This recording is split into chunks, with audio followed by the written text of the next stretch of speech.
Hello, hello, hello, and thank you for joining me for Nay's Perspective. Okay, so today the reason why I'm joining you today is just to simply share with you.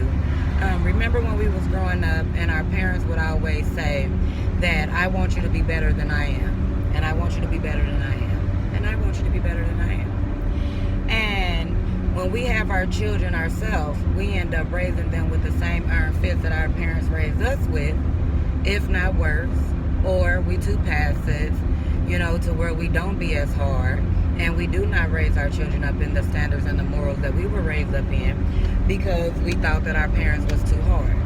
Okay, but we always strive to want to raise our children better than we were.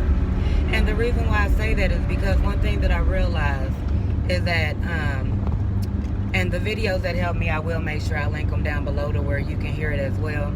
But like, I'm horrible with finances. Okay, I get money, I spend money. I always got something to spend money on, I promise you. Okay, so I'm horrible with money, but I enjoy tithing. I enjoy tithing.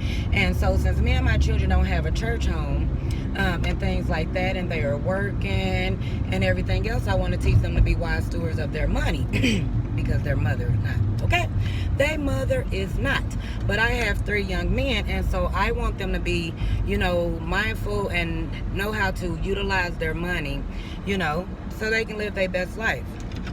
And so I'm trying to teach them to be better than I was. Sorry for the light.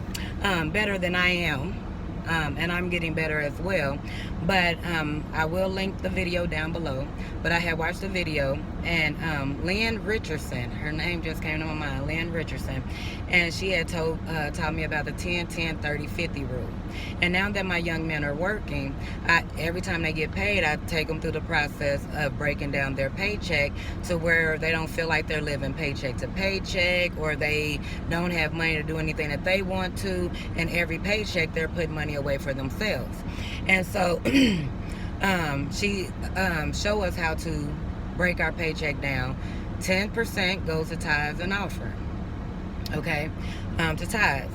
And so since me and my children don't belong to a church home or have a church home, we give back to things in our community like Salvation Army, St. Jude, Ronald McDonald House, and things like that. And they put 10% there. And then they also put 10% in a savings account. So they can see their money grow and work for them. And then they take 30% of that for their needs. So may it be a haircut, shoes, whatever, deodorant, toothpaste, whatever, help around the household, whatever the case may be.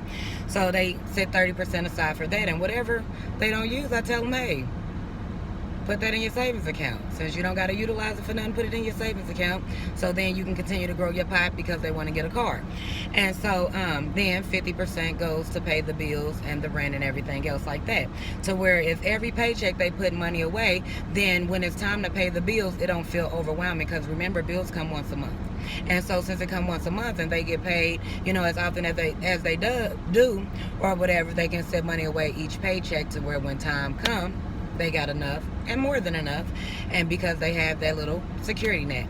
And so I thought that was really beautiful, and so I want them to be better than me in every way.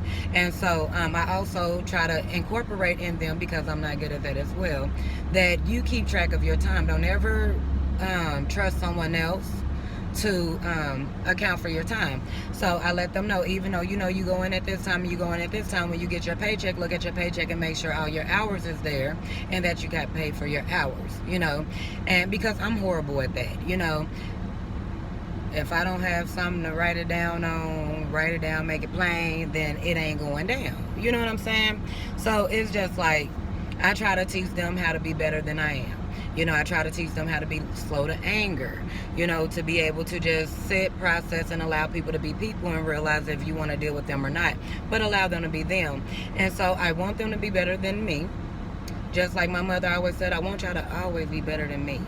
And, push past and accomplish the things that, you feel like you can't. And that's the reason why I love that woman and I appreciate her so much, because every time I didn't want to work, because I was in and out of jobs, that's why she placed me at the Internal Revenue Service, because she knew they would work me for a little bit and then lay me off and I won't get overwhelmed. But, you know, every time I get to a job, I work for about 3 weeks to a month, and then I'm like, I can't do this, mama. And she'd be like, it's okay, baby girl. Come home, and then we'll figure it out. And we always figured it out. And so I'm still trying to figure it out now. She's gone to glory, but at the same time, I still hear her voice daily. I know she's with me always. And so that's the reason why I wanted to get on here today. Just simply saying, lead by example. Teach them what you wish you knew. Don't chastise them and punish them because they're acting just like you. Just educate them in a way to where you wish you had the information. I wish I had this information back then to where I wasn't sitting up here just foolish with my money. And so teach them what we want them to know instead of punishing them and yelling at them and fussing at them just because they choose to be exactly like us. Okay? Lead by example. Okay? Teach our children to be better than us. Teach our children to be better than us. Teach our children to be better than us.